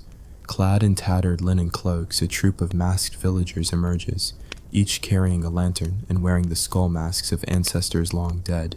They drift down the aisle in solemn procession, chanting an eerie dirge in guttural unison. As they pass, one reaches out to brush your shoulder with a bony hand, cold as a grave, and murmurs your name, reminding you that the dead remember every insult and slight. If you flinch, the mask-bearer grips tighter, its empty eye holes seeming to bore into your soul. The dirge swells into a howl, and you realize these aren't mere theatrics. Tonight, history's specters walk among the living. No respite follows. You're ushered outside to the bone splinter trial, held on the frosted stones beyond the hearth. Here, a pedestal holds a single bleached rib from a great elk. You must break the rib evenly with your bare hands, no tools allowed. A hush falls. With sweat cracking on your brow, you wrap your fingers around the curve of bone and twist. The crack echoes like a rifle shot. Splinters fly, embedding in your palms. Pain blooms white hot, but you hold the halves aloft before the watching clan. The elder blotches your palms with soot, binding the splinters to your flesh as talismans against betrayal. If your break is jagged or incomplete, you're declared bone blind and forced to wear a limp in your step for the night. Bleeding and triumphant, you're led to the Mirror of Souls, a polished shield of blackened bronze. In silence, you gaze into its surface, fogged by the steam of the nearby sauna, and swear an oath to face your true self without wincing. Behind you, a horn-blown fanfare signals the entrance of the spirit dancers, young warriors smeared with ash and salt, who enact frantic, convulsive steps meant to drive out malevolent presences. They circle you, beating drums made from animal skins, their shadows leaping across your mirrored reflection. For a moment, you see not your face, but a flickering array of distorted images. Hero, fool, enemy, kin. You close your eyes, clutch the shield, and let the drums guide your heartbeat back to the living. Next, the night sacrifice beckons. You join a small band trudging into the woods, torches bobbing like fireflies. At a clearing stands an ancient stone altar, streaked with old blood and moss. Here, a single black goat is led forth, its eyes glinting in torchlight. The chieftain raises his knife. The goat bleats once, then falls. The drums boom and the chink of steel mingle as blood spills into a carved trench. No one tastes this offering. Instead, the blood is left to freeze under the stars, a literal icicle of devotion. You press your palm into the frozen groove, feeling the shock of cold seep into your bones, an icy vow to the gods that your blood, too, would run for the clan. Shivering, you're herded back to the longhouse for the soul share mead. In low benches around a smoky brazier, each guest receives a small horn of honey wine mixed with a drop of the sacrificed goat's blood. One by one, they stand and pour their horns into a communal bowl, symbolic merging of life forces. When it's your turn, you lift your horn, voice trembling as you intone, "May my spirit mingle with the fallen, my courage tempered by death." You tilt the horn, and the coppery tang of blood and mead sets your senses alight. You drink from the bowl, wiping the rim on your sleeve, knowing that from now on, your fate is bound to every soul who has tasted this vow. But the night is not done. You're beckoned to the chamber of whispers, a curtained alcove curtained in heavy leather flaps. Inside, the air is thick with herbs, mugwort, wormwood, and crushed juniper. You kneel on furs as the seer enters, her voice a low hiss. She presses a clammy talisman of bone against your forehead and whispers visions. Rival clans plotted betrayal. The sea would roar with warships within his moon cycle, and your bloodline's fate hinged on a single unspoken truth you must never reveal. Her words coil in your mind like serpent scales. When she departs, the alcove door slams, leaving you alone with your racing thoughts and the primal stink of herbs. Finally, before the night bleeds into dawn, you face the rebirth of ember. The hearth's last embers are raked into a shallow pit at the hall's center. Naked, but for a linen loincloth, you stand atop a low plank and are showered with fine ash. The drumming resumes, and you are invited to walk barefoot across the spark-studded embers, each footfall a test of willpower. The first step brings an eruption of pain. Coals cling to your soles, burning flesh and scattering sparks. You press on, one foot in front of the other, until you reach the far edge and plunge into a tub of cold well water. The icy shock arrests the burn and baptizes you anew, scarred, purified, and pledged to the clan until your last breath. As the tub empties and the embers die, the first cocks crow in the yard. Your heart pounds, body trembles, and you realize this night has stolen more from you: sleep, comfort, certainty, than any daylight rite. Yet in your veins runs a fierce pride. You have touched the boundary between life and death, seen the ghosts of kin, borne the sting of bone and fire, and emerged baptized by blood and ash. Thus ends part 2 of the night rituals that followed Viking feasts. By now, you should question every choice that brought you here, and steel yourself for the final dark acts to come. Part 3 will plunge you into witchcraft trials, dream-walking ceremonies, and the dawn's cruel revelations. If you think you've survived, think again. These Vikings never let a good feast end quietly. Daylight has long fled, but the night's rituals press on, deeper into the realm of spirits, dreams, and raw terror. By now, your limbs have forgotten comfort. Your mind is a haze of chanting, and your nose is so dulled you'd never notice a scald roasting fish beside your ear. Yet the clan gathers once more, hungry for spectacle, and you've been chosen for the centerpiece. Brace yourself for the witchcraft trials, dream-walking ceremonies, and the cruel dawn's revelations. First, the witch's web. In a low-light chamber behind the hall, strands of woven cord hang from the rafters like a spider's lair. Each cord is impregnated with powdered herbs, belladonna for visions, yarrow for courage, mandrake for potency, and across them dangle bone talismans carved with runes of binding. You're blindfolded, led into the center, and handed a handful of charcoal. The witch, clad in raven-black furs, intones, "Trace the path of fate without faltering." With the trembling fingers, you must draw a continuous line on the floor, weaving between cords without touching them. Touch a cord, and the witch slaps your palm with a willow branch, chanting, "Spirit breaks where flesh betrays." Each strike stings like nettles, and the cord's herbal dust swirls into your face, triggering sneezes that echo like cannon fire. When your charcoal line finally reaches the circle's edge, often jagged and smudged, you kneel, chest heaving, and the witch inspects your line. A crooked mark foretells trials to come. A flawless path marks you as chosen by the gods. You pray you weren't too clumsy. Still dizzy from herbal lashes, you're nudged toward the dreamwalker's couch, a low bench draped in wolf pelts. The clan's seer hands you a shallow bowl of mugwort-infused ale and a sprig of juniper bark. She murmurs, "Drink deeply, chew the bark, and speak your fears." You gulp the bitter brew, flavors of swamp and sadness, and gnaw the bark until your jaw aches. Then you lie back, head cradled by pelt, as she presses a cold iron disc against your forehead, chanting a lullaby in a tongue older than your bloodline. Drowsiness drags you under, and visions flicker. You walk ghost-lit forests, chased by a faceless phantom that whispers your name. You race through underbrush, limbs weighted with exhaustion, until at last you plunge into a moonlit lake and awaken with a gasp, brine in your lungs and heart hammering like war drums. The seer nods. You have fled death and returned. Heed this dream. Your greatest foe wears your face. Before you can catch your breath, the clan shouts the ritual of echoes. Torches flare, and you're marched to the longhouses' center, where a shallow pit has been dug. In it lie pieces of broken swords, shattered shields, and shards of pottery, trophies of failed raids and forgotten feuds. You must step into the pit barefoot, feeling each fragment bite into your soles. Then you shout an insult toward the nearest clan whose bloodline stained these relics.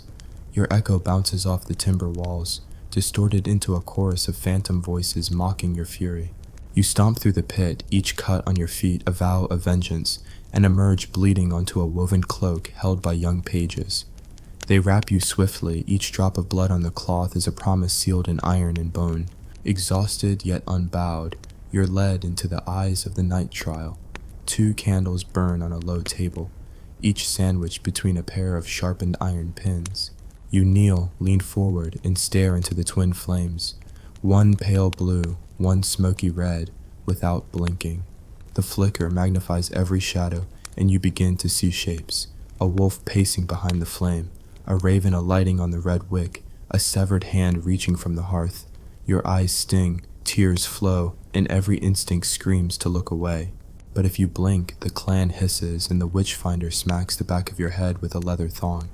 You grit your teeth, blink only once, and at last the flame guttering signals your triumph. Your vision swims, and you sense that the wolves and ravens have seen you too, and they will watch until dawn. Finally, before the dawn chase you from the hall, you face the feather-fell oath.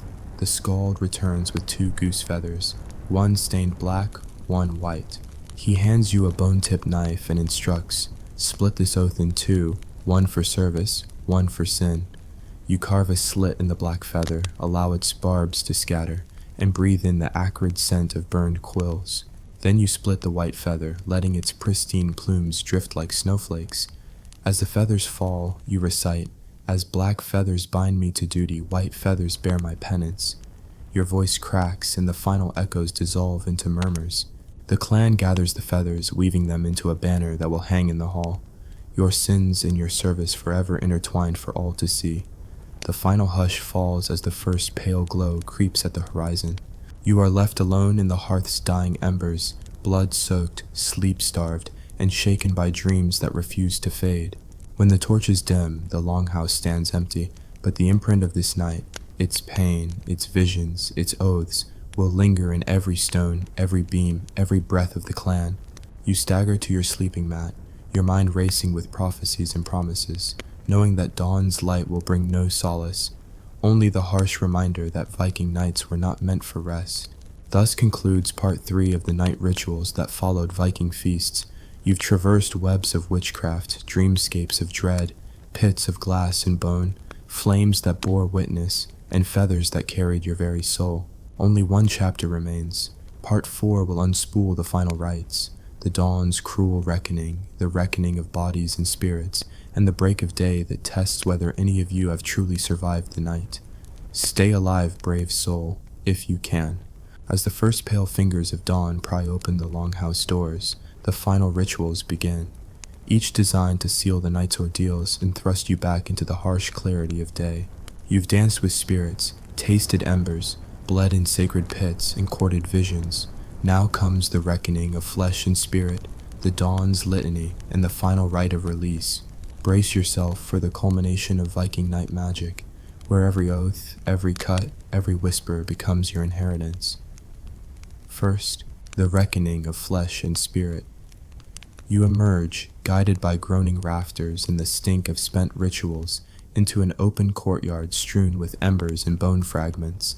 At its center stands a tripod brazier, legs carved like writhing serpents still glowing faintly. Around it, the clan's healers and rune singers wait in a half circle, faces drawn with exhaustion and expectation. You kneel, limbs trembling, and they begin the reckoning, a dual blessing and judgment intended to confirm your survival and assess the scars, both physical and spiritual, you've earned. First comes the flesh marking. A healer approaches with a pinch of cooled embers and a bronze stylus. She presses the hot stylus to each cut on your feet, your palms, and your chest, leaving circular scorch marks that smoke briefly in the crisp air. Each mark is named for a virtue, perseverance, courage, loyalty, and binds that quality into your flesh. The pain is sharp but brief, an echo of every trial you endured. Next, the spirit weaving. Rune singers step forward, fingers stained with berry dye, and trace runic symbols on your forehead, wrists, and heart with swirling strokes. As each rune is drawn, they chant a specific litany, for insight into dreams, resilience in hardship, protection from betrayal, and the blessing of fertile lineage. The dye seeps into skin, and you feel a prickling warmth as if ancient forces carve their tracks into your soul. Dusra, the dawn's litany. With your body marked and your spirit woven, the clan gathers for the dawn's litany, a final communal vow at first light. Torches are extinguished. Only the morning glow illuminates the courtyard. A lone skald stands on a raised stone, lyre in hand, and intones an introductory verse. Now break the bonds of night's embrace, and greet the sun with strengthened grace. These rites we've borne, in pain and fear, bind us as kin through blood and tear. With each couplet, the assembled clan echoes the final line, through blood and tear. As the skald's song flows, you accompany him, voice raspy but resolute, forging a shared identity with every chant. By the closing stanza, even the stoic chieftain's lip quivers. You have become less an individual and more a thread in the clan's tapestry. Moondrum, the rite of release. The culmination arrives with the rite of release, a cleansing both literal and metaphorical. 2 cauldrons bubble over smoky fires at the courtyard's edge, one filled with steaming water infused with crushed willow bark and bitter herbs, the other with cool well water scented by sprigs of juniper and pine. You step first into the steaming cauldron, the heat enveloping you like a final sauna blast. As the water swirls around your thighs, a healer douses you with ladles of herbal brew, washing away the grime of bone, ember, and ritual. You gasp, sweat mingling with steam, and feel the last vestiges of the night's aura dissolve. Then you shuffle sideways into the cool cauldron, hands gripping the brazier's iron rim as the water's chill clamps down on your limbs. The shock arrests every shiver of fatigue, and you taste the cleansing tang of pine on your lips. The clan watches in reverent silence, as if the boundary between mortal and divine wavers in these waters. When you emerge, droplets glint on your rune-marked skin like living gems. You stand, renewed yet forever changed, between fire and frost, an embodiment of survival. Nangavda, the final oath and feast, dried and roughed into fresh garments by the fire's edge. You return to the longhouse for the final oath. The chieftain hands you a small drinking horn carved from red deer antler, filled with warmed mead. You raise it high and speak the closing vow. I swear by earth and sky, by fire and sea, this night's trials have bound my soul to yours. I will guard this hall, honor these rites, and carry their memory in breath, blood, and bone. The horn's rim brushes your lips, warm, sweet, with a faint resinous hint of juniper, and you drain it in one breath. Clan members echo with clashing cups and thunderous scawl. The final feast follows: simple broiled fish, fresh baked barley cakes, salted goat cheese, but to you every bite tastes of hard-won kinship. Eindaude, epilogue, the morning after. As the sun climbs, survivors of the long night drift to their tasks, butcher to the animals, women to the fields, warriors to their weapons. You return to your seat beside the hearth, muscle aches urging you to rest, but the embers still glow, and the memory of bone, fire, and rune keeps you alert. Children stare in awe at your marked skin, elders nod in respect. In this moment, you are both the man who arrived at nightfall and the one reborn by dawn's trials. And though your modern mind may scoff at ember tasting, bone breaking, or dream walking, know this: each ritual was a crucible, forging a community unbreakable by fear and united by shared ordeal. As you lift another slice of barley cake, tasting its plain sweetness, remember the embers and the ice, the oaths and the scars. For in Viking lands, the feast never truly ended. It evolved into a night-long testament to survival, honor, and eternal memory beneath the northern sky. Thus concludes Part 4 of the night rituals that followed Viking feasts. May your dreams be kinder now, your morning tasks gentler, but if you ever hear a distant bone clatter or the hiss of sauna steam, remember the longhouses' dark carnival, and know that you endured where many would perish. You think bridal bouquets and candlelit dances are the height of wedding romance? Welcome to a Viking wedding, where your I-do's come laced with axes, shields, and more danger than any battlefield. Part 1. You arrive at the longhouse not in a pristine white tunic, but in chainmail and war paint, because in Viking culture, weddings were less about exchanging roses and more about testing who could spill the most blood. Family honor first, personal, feelings optional. There is no soft music or rose petals. Instead, you hear the clang of swords on shields as clansmen sharpen weapons in the courtyard, ready to prove their mettle. The groom stands on a wooden platform flanked by burly kinsmen.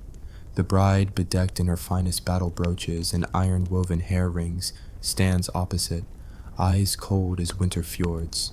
Before vows, there is the shield pledge. The couple must grasp shields lacquered in clan colors and declare to each other, "I will protect this shield and its bloodline with axe and life." The shields don't just symbolize unity, they are literal, weapons you'll wield if needed. When the bride grips her shield, her knuckles whiten. The groom does the same with a grunt. They press shields together, reenacting combat stances while onlookers chant war cries.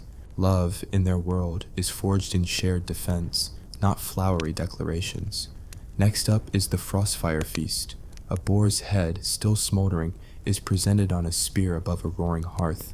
Meats roasted on spits drip grease that hisses on hot stones, sending plumes of smoke smelling of iron and ash.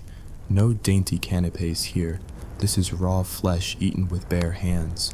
Guests rip meat with their teeth. Blood splatters onto furs and wooden benches. The bride tears off a chunk of meat and tosses it to the groom as a test. If he catches it mid-air, he gains the clan's respect. If he misses, he must wolf down an extra horn of sour mead. Romance, Viking style, is about proving you can consume what most would gag on. Between bites, a chieftain stands to recite the oaths of iron. He holds a dagger and slices a thin line across his palm. letting red rivulets drip into a silver bowl. The couple must each dip their fingers into the pooled blood and smear it on the other's forehead. Anointing them in blood meant both as bond and warning. Under that red smear, the bride's brow tightens. Blood mingles with tears and soot. The groom's jowl drips. This ritual blurs the line between violence and union. Once the blood oath is sealed, weapons instructors arrive with wooden dummies and practice axes. The groom must defend the bride's honor by blocking 5 spinning axe swings. She stands at his side, helmet off, hair braided in a warrior's crown. When axe edges nick his cloak, the onlookers roar. If he fails, the bride must demonstrate the same feat to prove she's worthy of him. Thus, they both learn that marriage equals mutual combat readiness. If one falters, the household falls. Then comes the ritual of the warlord's toast. Mead is served in giant horns carved with runes of conquest. The groom raises his horn. To walls we raise, shields we brandish, and hearths we protect. He bellows. The bride echoes silently, her horn raised but words unspoken, because her role is subtler. She assesses his sincerity by watching his eyes. Does he look at her or past her at future battles? His gaze is steady. When she lowers her horn, the feast hall bursts into anguished war chants. Skål! Echoing from every wooden beam. Amid the roars, the couple slips outside to the frosted pledge. In the biting night air, they stand by an ice-cut trough of water.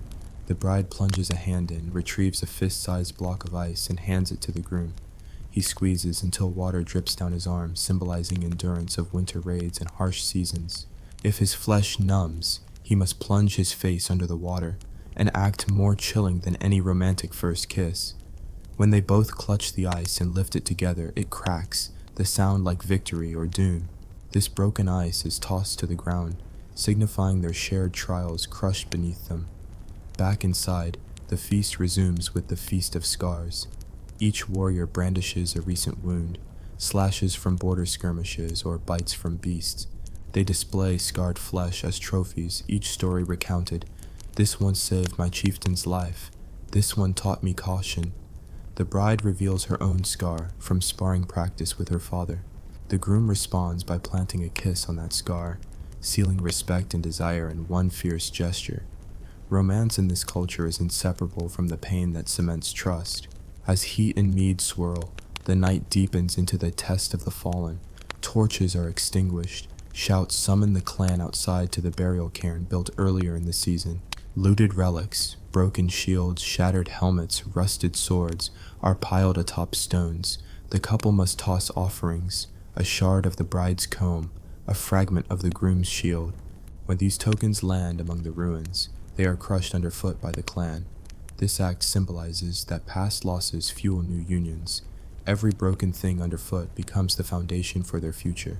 When dawn's first glow bleeds through smoky windows, the bonds of fire ceremony begins. The longhouse hearth is banked low, and kindling is laid in a ring. The bride and groom stand opposite, torches in hand. At a signal, they strike flint and ignite the kindling, advancing together until flames leap. They kneel to stoke the blaze with charred wood, roaring like beasts. Each log tossed represents a year of life they vowed to share. Sparks fly onto their cloaks. Marriage thus becomes a joint blaze. If they fail to feed it, embers die. If they overfeed, inferno consumes. As the final flame flickers, the couple stands amidst cheering kin. Cloaks singe, faces flushed, hearts pounding with exhaustion and exaltation. Romance has been forged as iron and heat, tempered by pain, quenching any notion of soft sentimentality. Viking weddings are less about Cupid's arrow and more about shared battle scars, the true spark that binds two warriors into one. And that, dear viewer, is why Viking weddings were more war than romance. A brutal ballet of blades and blood, where love blooms in ash and steel, and survival is the triumph that follows the vows. Stay tuned for part 2, where we'll dive into the bride's gauntlet of trials, the groom's blood price ransom, and the war poet's curse that lingers long after the feast ends. The night of tempered steel gives way to the dawn of brutal assessments, the bride's gauntlet of trials, the groom's blood price ransom, and the war poet's curse that seals the union in iron and dread. In Viking lands, a wedding wasn't a single ceremony, but a siege of rituals, each more punishing than the last. Ready your nerves. This is where romance bleeds into raw warfare. First, the bride's gauntlet of trials. Before the assembled clan, the bride must prove her worth not by lace or ladylike graces, but by endurance worthy of a shield maiden. A row of 7 wooden posts, each spiked with protruding hooks of twisted metal, stands along the longhouses' side. The posts represent the 7 virtues of a clan wife: strength, loyalty, cunning, resilience, honor, silence, and mercy. Mercy being the cruelest trial. Clad in her wedding dress, stout wool dyed with alder bark, she walks the gauntlet bearing a metal bucket of chilled river water. As she advances, clan women hurl handfuls of powdered sand into her eyes to test her vision. Hunters sprinkle bone dust across her path to unsettle her footing. The groom's brothers snap whips beside her ears to gauge her steadiness under duress. At each post, an elder thrusts a hook knife toward her forearm. She must catch the blade's haft between thumb and forefinger, hold it steady for 3 measured heartbeats, then release it without flinching. Failure at any station means the clan deems her untempered and delays the wedding until she can brave the gauntlet again, sometimes for weeks, all while the groom is expected to sit in silence, beard shorn, awaiting word of her success. As dawn climbs higher, the bride completes the 7th post, mercy, where the hook is replaced by a bundle of nettles dipped in blood. With gritted teeth, she squeezes the nettles into soap-lathered cloth to make rudimentary bandages for wounded clan warriors. Her hands sting, but she endures, announcing, "Let my mercy be as sharp as this sting, to bind wounds swiftly on the battlefield." The clan cheers, metal rings clatter, and the bride, sweat-soaked and tear-blurred, sets the empty bucket down at the hall's entrance. She has passed the gauntlet, proving she can stand firm amid pain, ready to face life's flaying storms with nerve and compassion. Next, the groom's blood price ransom. Unlike ransom paid to free a captive, this ceremony demands the groom deliver a literal man price in blood within the hour. The chieftain's herald summons the groom into the courtyard, where a shallow wooden trough awaits, carved into the shape of an open wolf's mouth. The groom kneels, blade in hand. He must slice his palm along the radial lines of his palm print, letting his blood drip into the wolf's gullet. Each drop echoes in the hush, blood for blood, promise for promise. As he bleeds, a series of burly warriors step forward, each claiming a small measure of the blood in cupped hands. These men represent the groom's future wardens in tribute: a woodsman, a boatwright, a huntsman, a shield-bearer, and the bride's own father.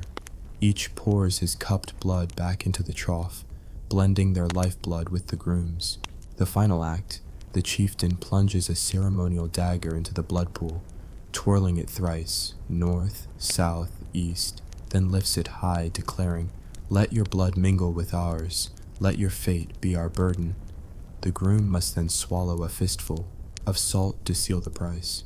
His tongue burns, his vision wavers, and he staggers but swallows, a savage communion of shared mortality. With both bride and groom marked by endurance and blood, the war poet's curse seals the union in verse. In a low-light chamber off the longhouse, a skald robes himself in raven feathers and sits before a low brazier. The walls are hung thick with wolf pelts and shields emblazoned with past victories, the floor strewn with runic tablets. The skald's voice rises in a low, rattling chant as he pounds a drum carved from an elk's bladder.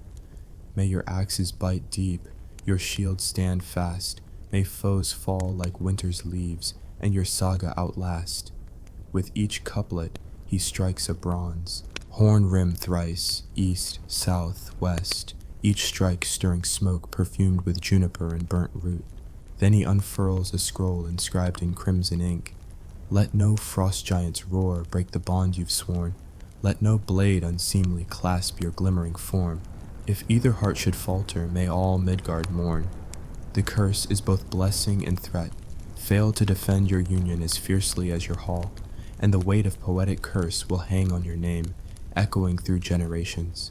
The couple stands before the skald. He hands them each a strip of parchment soaked in mead and flint dust. They must bite off the ends, then press the strips against their temples, letting the flint's grit and mead's sting fusion mark their minds. The skald then recites a final stanza. In blood and fire bound, No storm can undo the warrior bride, the heroes do. The bride and groom, eyes watering, press palms together, blood dusted, grit stung, and sealed in word and fate. But the ceremonies aren't over. Before the community disbands, a final spectacle, the ritual of the raven's flight. The couple steps onto the longhouse roof, damp with morning dew, where a small, trained raven awaits.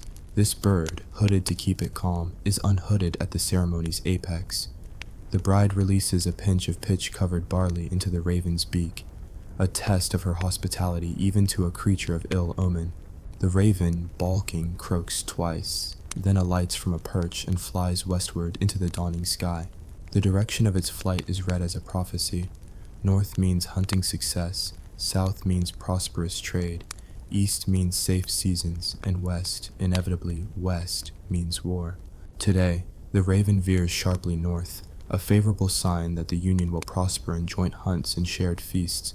A cheer goes up in the still, cool air, but every eye remains half on the sky, remembering that ravens are also carrion birds, harbingers of death should the couple or clan stray from the skald's curse. By mid-morning, the final rites conclude. The bride, still clad in her blood-speckled dress and metal-ringed braids, drapes her arm in the groom's chainmail cloak, a mutual armor of love and war. The groom, lean and blood-marked, slips a hand into the folds of her belt pouch, retrieving a small leather case containing her dowry's pledge rune, a carved bone the size of his thumb, inscribed with her mother's rune for steadfast. He presses it to his forehead, then tucks it close to his heart. With that, they descend from the roof, stepping back into the longhouse hall where shields gleam, axes rest on benches, and the echoes of the war poet's chant still linger in every beam. In this moment, the difference between a Viking wedding and modern matrimony crystallizes. Marriage in Old Norse lands was never sanctuary from violence, but preparation for it. Every ritual tested martial prowess, communal loyalty, and spiritual resilience. Each blade's edge, each drop of blood, each curse uttered in poetic cadence bound the couple ever tighter to a world defined by raids, frost, and the unpredictable tides of fortune. Romance, if it existed, was forged in the crucible of shared danger, not in hushed vows under flowered arches. And so, by the time the final mead horn is drained and the feast resumes, this time with salted goat cheese, boiled greens, and barley cakes, the bride and groom sit side by side, scarred, tested, and irrevocably united. Around them, the clan chimes tankards. Scowl! The clamor drowns out all thought of gentle courtship. What remains is the fierce pride of warriors joined, and the foreboding echo of raven wings in the wind. In Viking lands, a wedding was more war than romance, and that, dear viewer, was precisely the point. By the time the third dawn stretches pale fingers through smoke-fumed windows, the longhouse has shifted from stage of ceremony to barracks of strategy. Part 3 plunges the bride and groom into the heart of Viking martial alliance. War games, dowry defense, oath-bound raids, political maneuvering. Because in Norse lands, marriage was first and foremost a pact of collective warfare. The first test is the battlefield rehearsal. Before breakfast, the couple and their closest kin don leather armor reinforced with bronze studs and assemble in the courtyard. A line of young spearmen, some barely more than boys, forms ranks opposite them, their shields freshly painted in rival clan colors. The bride and groom split commands. She shouts orders to shield maidens wielding round shields and flails. He leads a squad of axe bearers circling the spearmen's flanks. The air rings with war cries as the two sides charge in mock combat. Wooden swords clash, helmets rattle, and sand from the training yard puffs into the air like battlefield smoke. At a prearranged signal, the rehearsal ends in a dramatic finale. The bride's flail swings, its leather lash wrapping around the hub of the groom's wheel-style shield, pinning him to the straw-crumbled ground. He wrenches free, staggers, and elbows her in the ribs, lightly, but enough to unbalance her. She topples onto a heap of discarded shields. He stands over her, sword point to her throat. The crowd roars. He smiles, she laughs, a shared moment of savage intimacy that cements their tactical bond. Next comes the dowry defense. The bride's dowry is laid out on a long oak table. Bolts of cloth dyed in lapis blue and alder red, carved drinking horns inlaid with silver knotwork, and a leather pouch containing the bone rune of her dowry price. A squad of Groom's kin stands guard with bows at the ready. 2 warhounds pace behind them, low-growled and eager. At a chieftain's word, a raiding party of volunteers, cousins from a lesser branch of the Groom's family, attacks in stealth. They dash in from the woodline, attempting to snatch the horns and dash away. The guards loosed arrows, roared warnings, and the hounds lunged. The bride takes command, dashing forward to block a cousin's path with her shield, bashing his leg to send him sprawling. The groom intercepts another, sword swinging low to knock the stolen horn from his grasp. In minutes, the raiders are driven off, horns intact, dowry defended. Clansmen cheer the couple's combined prowess, proof that the bride's assets, like livestock or silver, would be defended as tenaciously as any stronghold. After midday meal, the oath-bound raid is staged. The groom and bride sit astride sturdy farm horses, garbed in chainmail skirts and oil-treated leather jerkin. A war banner bearing both their crests flutters above them, its edge singed by the hearth fire. They lead a small band of veterans into a nearby copse, simulating a surprise attack on a hidden enemy storage site. A stack of numbered oat barrels and a haggard cow painted with charcoal stripes. The mock battle tests intimate cooperation. The groom drives off imaginary archers with sweeping axe blows. The bride dismounts to pry open the cow's tether, symbolic conquest of resources. Once the prize is secured, they remount and gallop back to the longhouse, horns sounding triumphantly. Their timing is scrutinized. Too slow, and the clan notes a weakness in supply raid tactics. Too hasty, and it suggests reckless abandon. Their perfect coordination earns them a mead toast, to spoil seized by mutual arms. Noon surrendering to afternoon, the Alliance Council convenes. The bride and groom sit on carved benches facing 2 delegations. The bride's kin on one side, the groom's on the other. A low table between them holds the war-torn spoils of conflict, a banner from a recent skirmish, an axe chipped on one edge, a shield splintered by spear thrusts. Each item sparks debate over tribute, territory, and marriage terms. The bride's mother presents a scroll. For every raid joint, the groom's kin shall grant equal shares of cattle.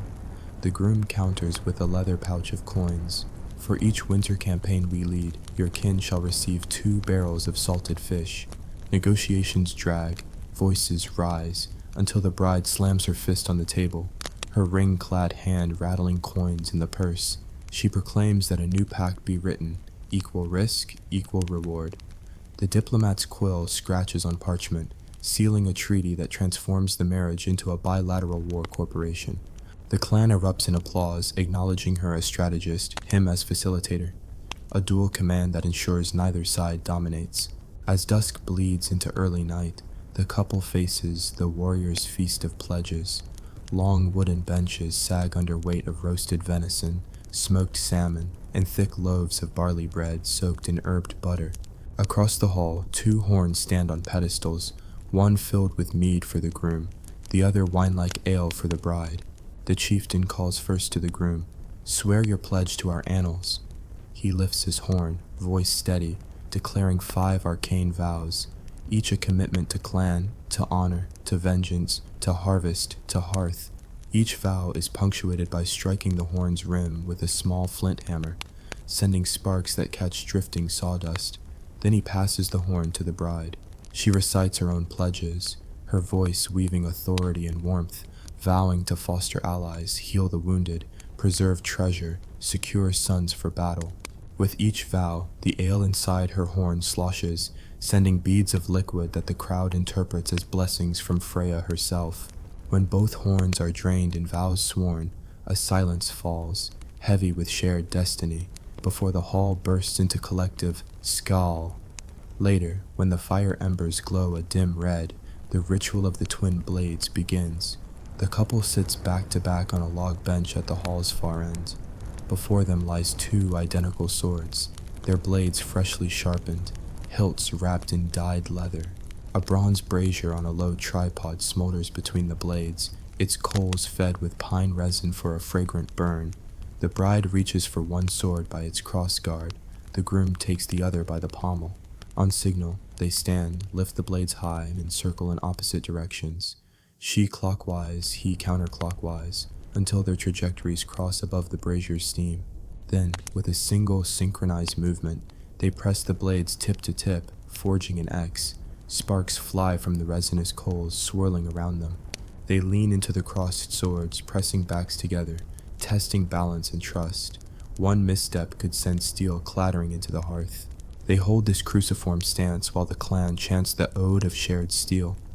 Only when the chant reaches its climax do they withdraw, shear the blades upward in salute, and return the swords to their scabbards. The moment cements their partnership, life and death balanced on shared steel, mutually bound. Throughout this martial ballet, the bride and groom have not whispered sweet nothings, nor exchanged rings of delicate gold. Every gift is a weapon, every embrace a tactical maneuver. Yet in each orchestrated clash, each pledge, each toast, they forge an intimacy deeper than any romantic flourish, a bond of blood and strategy that defines their future. As midnight approaches, a final trial awaits, the night watch of vows. The bride and groom exchange garlands woven from ironwood and heather, a temporary crown of war and survival. They stand before the ever-smoldering hearth, each holding a lit torch. At the chieftain's call, they split. She patrols the longhouses' perimeter, checking latch points and watch posts. He leads a rotating guard around the clan's seasonal storehouse. Under moonlight, their shadows dance along stone walls. They check the locks on chests of silver, the beams of the onionwood granary, and the rope bonds on salted fish barrels. Each inspection, each whispered confirmation, all secure, echoes with unspoken affection. They guard not just goods, but each other's futures. When their watch ends, they reconvene at the hearth, torches quenching in sand, hands blackened by soot. The bride presses her palm into the groom's chest, feeling the steady beat of his heart. He replies by tracing runes of protection on her forearm with smoldering ember, leaving a fine line of ash in the shape of intertwined axes. No words are needed. This quiet act conveys affection forged through shared vigilance. And so, part 3 closes. The couple, armored in resilience and mutual trust, stand on the brink of a lifetime where every sunrise brings a new campaign of love, of labor, of war. Tomorrow, in part 4, they will undergo the final ordeal, the binding of herds and the saga inscription, where their names and deeds will be carved into wood and bone for all eternity, sealing their union as legend. But for now, in the hushed aftermath of warlike nuptials, they stand together, more comrades in arms than lovers, ready to face whatever the Norse horizon demands. The sun rises again, but there is no relief, only the final gauntlet between you and the everlasting memory of a Viking wedding. Part 4 begins with the binding of herds, the blood price reckoning that transforms livestock into living contracts. You and your bride stand knee-deep in the clan's cattle pen, hooves snorting around you. A line of 6 bull calves, each marked with the clan's rune, awaits your touch. The chieftain hands you a sheared bone awl dipped in boiled goat fat. Your bride holds a handful of powdered ash. Together, you prick each calf's ear, drawing a pinprick of warm blood. As drip meets ash, the calves stamp and low, tethered by leather straps that link them in a chain, an ironclad symbol of your union's shared prosperity. The chieftain counts aloud, 1 herd, 2 herd, 3. By the time you reach 6, your hands are slick with fat and grime, your bride's face is smudged with ash. Each calf's bleat echoes like a promise and a threat. Thrive together or perish together. Before you can catch your breath, you step aside as the herdsmen lead the bound cattle off to pasture, their slow march a living rune of mutual dependency. Next comes the saga inscription. A massive oak plank hewn from the oldest tree in the forest stands upright between 2 pillars of bone. Its surface is rough, unplaned, yet destined to bear the story of your trials. The rune carver, her hands trembling with age and reverence, points to the first blank rune, the marriage oath. You dip a brush of bare hair into red ochre paint, your fingers sticky with pigment. With care and portent, you trace the symbols that bind your tongues. I pledge my life, my war, my hearth to you. The bride follows, her strokes deliberate as she carves her vow in charcoal. I pledge my shield, my cunning, my seed to you. When both inscriptions glow on the plank, the rune carver nods and the 2 of you step back. But the plank is far from finished. There are crests to add, deeds to record, prophecies to note. By midday, the plank is a tapestry of runic script, the blood oath, the gauntlet's trials, the binding feast, the night rituals, and now, the herd binding. Each saga line is punctuated by a small icon, an axe, a blade, a calf's head, smeared in ash and blood for authenticity. The bride's mother adds the final stroke, a rune of home and family, carved in her steady hand, sealing the plank in red dye. As she wipes away excess, the plank gleams wet in the sun, a living testament to your union. But the real trial awaits, the curse of memory. The skald returns, this time without feathered cloak, but armed with a horn of consecrated oil. He stands before you both, chanting a lament.